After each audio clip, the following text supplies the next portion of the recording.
My sister was about 33 years old at the time.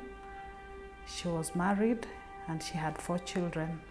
She went down the stairs and the corridor and set herself ablaze. She used paraffin, and it was a terrible death.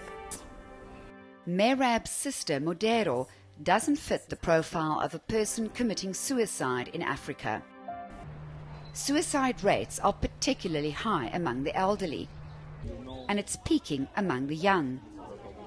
Awareness programs, pesticide ingestion is a common method, and those experiencing discrimination are all at increased risk, among them refugees, migrants, and people suffering prejudice because of their sexuality.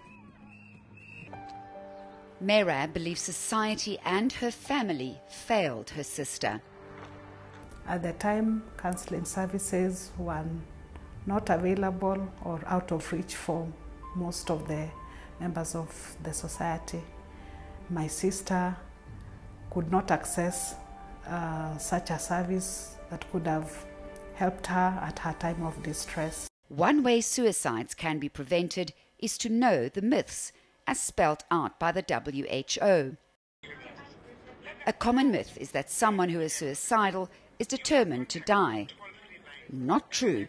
Suicidal people are often undecided whether to live or die, so access to emotional support at the right time can prevent suicide. Another myth. A person who is suicidal believes they don't have meaning in others' lives. This is not always so. You've impacted so many lives.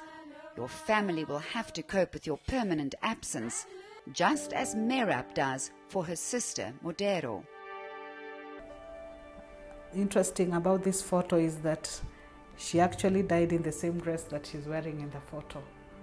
So for me, this is a very powerful photograph, because this is how she was.